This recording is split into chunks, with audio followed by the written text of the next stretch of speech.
ನಮಸ್ಕಾರ ಎಲ್ರಿಗೂ. ನಾನು ಹೇಳಿದೆ ವೆಯ್ಟ್ ಲಾಸ್ಗೆ ತುಂಬ ಜನ ಕೇಳ್ತಾ ಇದ್ದೀರಾ, ಹೆಂಗೆ ಮೇಡಮ್ ನೀವು ಇಷ್ಟು ವರ್ಷದಿಂದ ಅಷ್ಟೇ ವೆಯ್ಟ್ನ ಮೇಂಟೈನ್ ಮಾಡ್ತಾಯಿದ್ದೀರಾ ಅಂತ ನನ್ನನ್ನು ಕೇಳ್ತೀರಾ. ಸೊ ಎಲ್ರಿಗೂ ವೆಯ್ಟ್ ಲಾಸ್ ಬಗ್ಗೆ ಇವಾಗ ಒಂದು ಸ್ವಲ್ಪ ತಿಳಿಸ್ಕೊಡೋಕ್ಕೆ ಪ್ರಯತ್ನ ಮಾಡ್ತೀನಿ. ಏನು ಮುಖ್ಯವಾಗಿ ಅಂತಂದರೆ ಈ ಸಕ್ಕರೆ ತೋರಿಸ್ದೆ. ಮೊದಲು ಸ್ವೀಟ್ ತಿನ್ನೋದನ್ನು ಬಿಟ್ಬಿಡಿ, ಬೇಡವೇ ಬೇಡ ಮೇಡಮ್. ಸಾಧ್ಯವೇ ಇಲ್ಲ ಅಂತಂದರೆ ನೀವು ದಿನ ಯಾವಾಗಲೂ ಎಷ್ಟು ತಿಂತಾಯಿದ್ದೀರೋ ಅದರಲ್ಲಿ ಒಂದು 10% 5% ತಿನ್ನೋ ಹಂಗೆ ಮೇಂಟೈನ್ ಮಾಡಿ. ಸ್ವಲ್ಪ ತಿನ್ನಿ, ಹೊಟ್ಟೆ ತುಂಬ ತಿನ್ನಬೇಡಿ. ನಾಲ್ಗೆ ರುಚಿಗೆ ಸ್ವಲ್ಪ ಸ್ವೀಟನ್ನು ತಿನ್ನೋದನ್ನು ಅಭ್ಯಾಸ ಮಾಡ್ಕೊಳ್ಳಿ. ಬೆಲ್ಲ ಹಾಕ್ಬೋದಾ? ಸುಳ್ಳು. ಜೇನುತುಪ್ಪ ಹಾಕ್ಬೋದಾ? ಸುಳ್ಳು. ಖರ್ಜೂರ ಹಾಕ್ಬೋದಾ? ಸುಳ್ಳು. ಎಲ್ಲಿ ಯಾವುದರಲ್ಲಿ ಸ್ವೀಟ್ ಇರುತ್ತೋ ಎಲ್ಲನೂ ಶುಗರೇ. ಸೊ ಹಾಗಾಗಿ ಶುಗರ್ನ ಕಡಿಮೆ ಮಾಡಬೇಕು ವೆಯ್ಟ್ ಲಾಸ್ ಮಾಡಬೇಕಾಗಿರೋರು. ಅದ್ರ ಜೊತೆಗೆ ಬೆಳ್ಳಗಿರೋ ಪದಾರ್ಥ ಇನ್ನೂ ಒಂದು ಹೇಳ್ತೀನಿ, ಬೇಕ್ರಿ ಐಟಮ್ ತಿನ್ನಬೇಡಿ.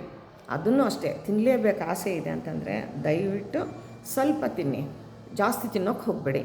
ಆಮೇಲೆ ಮೈದಾ ಹಿಟ್ಟು ಮನೆಯಲ್ಲಿ ಏನಕ್ಕೂ ಬಳಸಬೇಡಿ. ಮೈದಾ ಹಿಟ್ಟು ಬೇಡ, ಬೇಕ್ರಿ ಐಟಮ್ ಬೇಡ, ಸಕ್ಕರೆ ಬೇಡ, ಅಕ್ಕಿ ತಿನ್ನಬಾರ್ದು, ರೈಸ್ ಐಟಮ್ ತಿನ್ನಲೇಬಾರ್ದು. ಮೇಡಮ್ ಅದೆಂಗೆ ಮೇಡಮ್ ಇರೋಕ್ಕಾಗುತ್ತೆ? ರೈಸ್ ತಿಂದಿರ ಇರೋಕ್ಕಾಗುತ್ತಾ? ಹೌದು, ರೈಸ್ ತಿಂದಿರ ಅದಕ್ಕೆ ಆಲ್ಟರ್ನೇಟಿವ್ ಆಗಿ ಬೇರೆ ತಿಂದು ಇರೋದಕ್ಕೆ ಸಾಧ್ಯ ಇದೆ. ಈಗ ನಾನು ತಿಂತೀನಲ್ಲಮ್ಮ, ನಾನು ತಿಂದು ನಿಮಗೆ ನಾನು ಹೇಳ್ತಾ ಇರೋದು ನೋಡಿ. ಒಬ್ಬ ಮನುಷ್ಯ ತಾನು ಅನುಭವಿಸಿರಬೇಕು, ತಾನು ಮಾಡಿರಬೇಕು, ತಾನು ನಡ್ಕೊಂಡಿರಬೇಕು, ಆವಾಗಲೇ ಇನ್ನೊಬ್ರಿಗೆ ಹೇಳಬೇಕು ಅಂತ. ಈಗ ವೆಯ್ಟ್ ಲಾಸ್ ಆಗೋರಿಗೆ ಏನು ತಿಂದರೆ ಈಸಿಯಾಗಿ ವೆಯ್ಟ್ ಲಾಸ್ ಮಾಡ್ಕೊಳಕ್ಕಾಗುತ್ತೆ, ತೂಕ ಕಡಿಮೆ ಮಾಡ್ಕೊಳಕ್ಕಾಗುತ್ತೆ ಅಂತ ಸಿಂಪಲ್ಲಾಗಿ ಹೇಳ್ಕೊಡ್ತೀನಿ. ಸೋನಾ ಮಸೂರಿ ಅಕ್ಕಿ ತುಂಬ ಒಳ್ಳೆಯದು, ತುಂಬ ಚೆನ್ನಾಗಿರುತ್ತೆ. ಜನ ಎಲ್ಲ ಅದನ್ನೇ ತಿನ್ನೋದು. ಬುಲೆಟ್ ಅಕ್ಕಿ ತುಂಬ ಬೆಳ್ಳಗಿರುತ್ತೆ, ಉದುರುದ್ರಾಗಿರುತ್ತೆ, ಹೂವು ಥರ ಇರುತ್ತೆ. ತಟ್ಟೆಗೆ ಹಾಕ್ಕೊಂಡ್ರೆ ಹಾಗೆ ಕರ್ಗೋಗ್ಬಿಡುತ್ತೆ.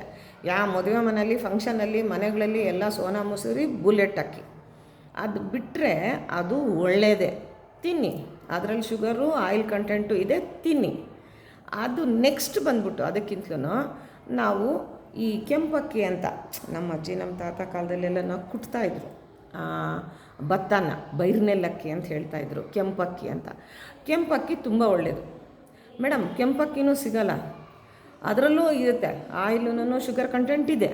ಅದಕ್ಕಿಂತಲೂ ಒಳ್ಳೆಯದು ಅಂತಂದರೆ ಉಪ್ಪಡಕ್ಕಿ ಅಂತಂದರೆ ತಮಿಳ್ನಾಡಲ್ಲಿ ಅನ್ನಕ್ಕೆ, ಕೇರಳನಲ್ಲಿ ತುಂಬ ಉಪಯೋಗಿಸ್ಬೋದು ಅದನ್ನು. ಉಪ್ಪಡಕ್ಕಿ ಅಂತ ನೆನೆಸ್ಬಿಟ್ಟು ಅನ್ನ ಮಾಡ್ತಾರೆ, ಅದು ತುಂಬಾ ಒಳ್ಳೆಯದು ತಿನ್ನೋದಕ್ಕೆ.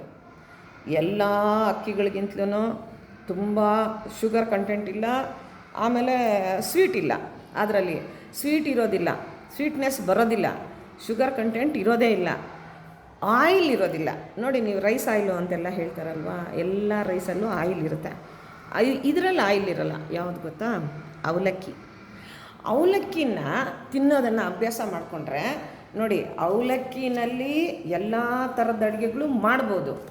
ಆದರೆ ಮಾಡೋಕ್ಕೆ ಬರಲ್ಲ ಮೇಡಮ್ ನಮಗೆ. ನಾನು ಹೇಳ್ಕೊಡ್ತೀನಿ ನಿಮ್ಗೆ, ಯಾರಿಗೆ ಯಾವುದು ಬೇಕು ಅಂತ ಕಂಟೆಂಟ್ ನೀವು ಕಮೆಂಟ್ ಮಾಡಿದ್ರೆ ಅದನ್ನು ಒಂದಿನ ಇಟ್ಕೊಂಡು ನಾನು ನಿಮಗೆ ಅದರಲ್ಲಿ ಏನೇನು ಐಟಮ್ ಮಾಡಿ ತಿನ್ಬೋದು ಅಂತ ನಾನು ಹೇಳ್ತೀನಿ. ನೋಡಿ, ಎಲ್ಲ ಐಟಮು ಮಾಡ್ಬೋದು. ರವೆ ಹಾಕ್ಕೊಂಡ್ರೆ ಉಪ್ಪಿಟ್ಟು ಮಾಡ್ಬೋದು, ಪೌಡ್ರ್ ಮಾಡಿದ್ರೆ ಗಂಜಿ ಮಾಡ್ಕೋಬಹುದು. ಆಮೇಲೆ ಬಿಸಿಬೇಳೆ ಬಾತು ಎಲ್ಲ ಮಸಾಲೆ ಎಲ್ಲ ಹಾಕಿ ಚೆನ್ನಾಗಿ ಬೇಯಿಸ್ಬಿಟ್ಟು ನೀವು ತೊಳೆದ್ಬಿಟ್ಟು ಅದರಲ್ಲಿ ಹಾಕ್ಬಿಟ್ರೆ ಬಿಸಿಬೇಳೆ ಬಾತ್ ಆಗುತ್ತೆ. ಪೊಂಗಲ್ ಮಾಡ್ಬೋದು, ಎಲ್ಲ ಐಟಮು ಹಾಕಿ ಲಾಸ್ಟಲ್ಲಿ ಅವಲಕ್ಕಿ ಹಾಕಿ ಪೊಂಗಲ್ ಮಾಡ್ಬೋದು.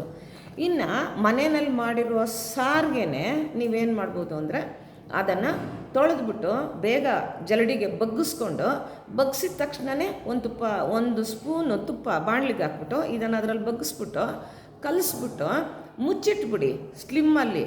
2 ನಿಮಿಷ ತೆಗೆದು ನೋಡಿ, ತಿರುಗಿಸಿ, ಅನ್ನ ಥರ ಆಗಿರುತ್ತೆ. ನೀರಿನ ಅಂಶ ಅದರಲ್ಲಿ ಇರೋದಿಲ್ಲ. ಅವಲಕ್ಕಿ ದಪ್ಪ ಆಗಿರುತ್ತೆ, ಅನ್ನ ಥರ ಇರುತ್ತೆ, ಮೆತ್ತಗಿರುತ್ತೆ, ತಿನ್ನೋಕ್ಕೂ ರುಚಿಯಾಗಿರುತ್ತೆ.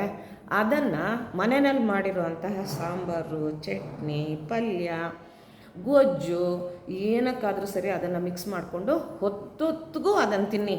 3 ಸಲ 4 ಸಲ ಎಷ್ಟಾದರೂ ತಿನ್ನಿ. ಅದರಿಂದ ವೆಯ್ಟ್ ಗೇನ್ ಆಗೋದಿಲ್ಲ. ಯಾವಾಗ ವೆಯ್ಟ್ ಗೇನ್ ಆಗುತ್ತೆ ಅಂತಂದರೆ ನಾವು ತಿನ್ನೋ ಅನ್ನದಲ್ಲಿ ಶುಗರ್ ಕಂಟೆಂಟ್ ಇರುತ್ತೆ, ಆಯಿಲ್ ಕಂಟೆಂಟ್ ಇರುತ್ತೆ. ಅಂದರೆ ಎಣ್ಣೆ ಪದಾರ್ಥ ಇದೆ, ಸಕ್ಕರೆ ಅಂಶ ಇದೆ. ಯಾವುದೋ ಅಕ್ಕಿನಲ್ಲಿ, ಎಲ್ಲ ಅಕ್ಕಿನಲ್ಲೂ. ಅದಕ್ಕೋಸ್ಕರ ಏನು ಮಾಡಬೇಕು, ಆದಷ್ಟು ನೀವು ಅವಲಕ್ಕಿನ ಬಳಸಿ ನೋಡಿ. 1 ತಿಂಗಳ ಕಾಲ ನಾನು ಹೇಳಿದ್ದನ್ನು ತಿಂದು ವೆಯ್ಟ್ ಚೆಕ್ ಮಾಡಿ, ನಿಮಗೆ ಗೊತ್ತಾಗುತ್ತೆ ವೆಯ್ಟ್ ಲಾಸ್ ಆಯಿತಾ ಇಲ್ವಾ ಅಂತ.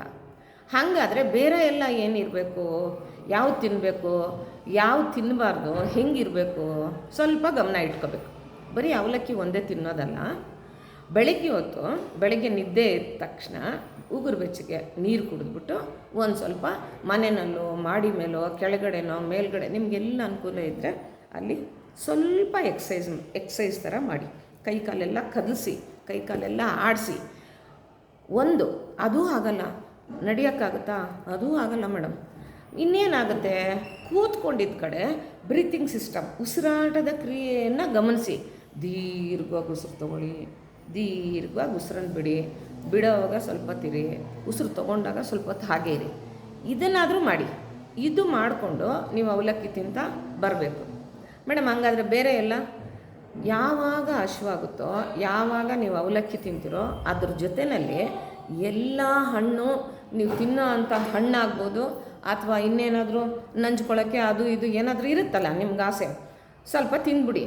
ಒಂದೇ ಸಲ ತಿಂದ್ಬಿಡ್ಬೇಕು ಏನು ತಿಂದ್ರೂ. ಆಮೇಲೆ ಮತ್ತೆ ಗಂಟೆಗೆ ಒಂದು ಸಲ ನೀರು ಕುಡೀರಿ. ಹಶ್ವಾಗೋವರೆಗೂ ಮತ್ತೆ ತಿನ್ನೋಕೆ ಹೋಗಲೇಬಾರ್ದು. ಮಧ್ಯ ಏನೂ ತಿನ್ನಬಾರ್ದು. ನೀವೇನು ತಿನ್ಬೇಕು ಅಂದ್ಕೋತೀರೋ ಹಾಗೆ ಇಟ್ಕೋಬೇಕು. ಚೆನ್ನಾಗಿ ಹಶ್ವಾದ್ಮೇಲೆ ತಿನ್ನಬೇಕು. ಎಲ್ಲ ತಿನ್ನಿ, ನಾನು ಹೇಳಿದ್ದನ್ನು ಸ್ವಲ್ಪ ತಿನ್ನಿ, ಹಶ್ವಾದಾಗ ತಿನ್ನಿ. ನಿಮ್ಮ ವೆಯ್ಟ್ನ ಚೆಕ್ ಮಾಡಿ ಕರೆಕ್ಟಾಗಿ 1 ತಿಂಗಳಾದಮೇಲೆ ನನಗೆ ಫೋನ್ ಮಾಡಿ ಹೇಳಿ, ಮೇಡಮ್ ನಾನೊಂದು ಅರ್ಧ kg ಕಡಿಮೆ ಆಗಿದ್ದೀನಿ, ಮೇಡಮ್ 3/4 kg ಕಡಿಮೆ ಆಗಿದ್ದೀನಿ, ಮೇಡಮ್ ನಾನು 100 ಗ್ರಾಮ್ ಕೂಡ ಕಡಿಮೆನೇ ಆಗಿಲ್ಲ. ಯಾಕೆ ಆಗಿಲ್ಲ ಅನ್ನೋದನ್ನು ನಾನು ಹೇಳ್ತೀನಿ. ಆಮೇಲೆ ಏನು ಮಾಡಬೇಕು ಅನ್ನೋದನ್ನು ಹೇಳ್ತೀನಿ. ಇಮ್ಮಿಡಿಯೇಟಾಗಿ ನನಗೆ ಮೆಸೇಜ್ ಹಾಕಿ, ಇಲ್ಲಾಂದರೆ ನನಗೆ ನೀವು ಫೋನ್ ಮಾಡಿ, ಫೋನಲ್ಲೇ ಹೇಳ್ತೀನಿ. ಮುಖ್ಯವಾಗಿ ಮನುಷ್ಯನಿಗೆ ಬರ್ತಾ ಇರೋ ಅಂಥ ಕಾಯಿಲೆಗಳು ತೂಕ ಜಾಸ್ತಿ ಆಗ್ತಾ ಇರೋದ್ರಿಂದ. ಸೊ ಅದಕ್ಕೆ ಎಲ್ಲರೂ ಏನು ಹೇಳ್ತಾ ಇದ್ದೀರಾ, ವೆಯ್ಟ್ ಲಾಸ್ ಆಗೋದನ್ನು ನಮಗೆ ತಿಳಿಸ್ಕೊಡಿ ಅಂತ. ಸೊ ಹಾಗಾಗಿ ವೆಯ್ಟ್ ಲಾಸ್ ಆಗೋದನ್ನು ತುಂಬ ಸುಲಭವಾಗಿ ಒಳ್ಳೆ ಮೆಥಡ್ಡು ಇದು ಬಿಟ್ಟರೆ ಪ್ರಪಂಚದಲ್ಲೇ ಬೇರೆ ಏನೂ ಇಲ್ಲ.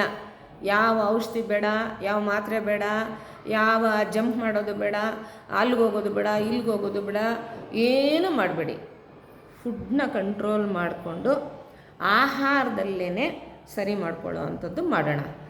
ನೀವು ಆಹಾರದಲ್ಲೇ ನೀವು ದಪ್ಪ ಆಗಿದ್ದು, ಬೇರೆ ಏನು ಮಾಡಿ ದಪ್ಪ ಆಗಲಿಲ್ಲ. ತಿಂದು ಕೂತ್ಕೊಂಡು ಏನು ಮಾಡ್ದಿರ ದಪ್ಪ ಆಗಿದ್ದು. ಇವಾಗ ಆಹಾರದಲ್ಲೇ ನಾವು ಸರಿ ಮಾಡ್ಕೋಬೋದು, ತಿನ್ನೋದ್ರಲ್ಲೇ ಸರಿ ಮಾಡ್ಕೋಬೋದು. ಸರಿ ಆಗುತ್ತೆ. ನಾನೇ ಉದಾಹರಣೆ, ನಾನೇ ಅನುಭವಿಸಿದ್ದೀನಿ. ನಾನು ಇವಾಗಲೂ ಅದನ್ನೇ ತಿಂತಾ ಇರೋದು ಕೂಡ, ಹಶ್ವಾದಾಗಲೇ ತಿನ್ನೋದು ಕೂಡ. ನನ್ನ ಭಾಗ ಏನೇನಿರುತ್ತೆ ತಿನ್ನೋದು ಎಲ್ಲ ಇಟ್ಕೊಂಡಿರ್ತೀನಿ. ಊಟಕ್ಕೆ ಕೂತ್ಕೊಂಡಾಗ ಎಲ್ಲ ಐಟಮು ಒಂದೇ ಸಲ ಹೊಟ್ಟೆ ತುಂಬ ತಿಂತೀನಿ. ಗಂಟೆಗೆ 1 ಲೋಟ ನೀರು ಕುಡಿತೀನಿ. ಹಶ್ವ ಆದಮೇಲೆ ಮತ್ತೆ ಊಟ ಮಾಡ್ತೀನಿ.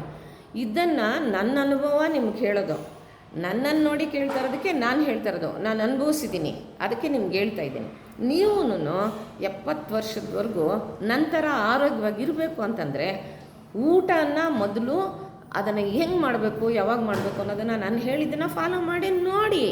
1 ತಿಂಗಳು ನೋಡಿ, ಆಮೇಲೆ ಗೊತ್ತಾಗುತ್ತೆ ನಿಮ್ಮ ಆರೋಗ್ಯ ಎಷ್ಟು ಚೆನ್ನಾಗಿದೆ ಅಂತ. ನೀವು ಎಷ್ಟು ಚೆನ್ನಾಗಿದ್ದೀರಾ ಅನ್ನೋದು ಕೂಡ ಗೊತ್ತಾಗುತ್ತೆ. ಏನಕ್ಕೆ ಹಂಗೆ ಹೇಳ್ತೀನಿ ಅಂತಂದರೆ, ಒಂದು ಸಲ ನೀವೇನಾದರೂ ಅದ್ರ ತಿನ್ನೋದು, ಅದು ರುಚಿ ಏನಾದರೂ ನಿಮ್ಗೆ ಗೊತ್ತಾಗೋಯ್ತು ಅಂತಂದರೆ ಖಂಡಿತವಾಗ್ಲೂ ನೀವು ಫಾಲೋ ಮಾಡೇ ಮಾಡ್ತೀರ. ನನಗೆ 10 ನಿಮಿಷ ಟೈಮ್ ಕೊಡಿ, ನಿಮ್ಗೆ ಇದೇ ಥರದ್ದು ಟಿಪ್ಸನ್ನು ಹೇಳ್ಕೊಡ್ತಾ ಹೋಗ್ತೀನಿ. ನನ್ನ ಯೂಟ್ಯೂಬ್ ಫಾಲೋ ಮಾಡಿ, ಒಳ್ಳೊಳ್ಳೆ ಹೆಲ್ತ್ ಟಿಪ್ಸ್ನ ನಿಮಗೆ ಕೊಡ್ತೀನಿ. ನನ್ನ ಅನುಭವನ ನಿಮ್ಮ ಹತ್ರ ಶೇರ್ ಮಾಡ್ಕೊಳ್ತೀನಿ. ನೀವು ಸಹ ಹೆಲ್ತಿಯಾಗಿರ್ತೀರ. ಹೆಲ್ತಿಯಾಗಿರ್ಬೇಕು ತಾನೆ. ನಾವು ಹೆಲ್ತಿಯಾಗಿದ್ರೇ ಎಲ್ಲ ಅನುಭವಿಸೋಕ್ಕಾಗೋದು. ನಾವೇ ಹೆಲ್ತಿಯಾಗಿಲ್ಲ, ನಮ್ಮ ಆರೋಗ್ಯನೇ ಇಲ್ಲ ಅಂದರೆ ಏನಕ್ಕೆಲ್ಲ ನಾನು. So all the best. God bless you ಎಲ್ರಿಗೂ. ಬಾಯ್.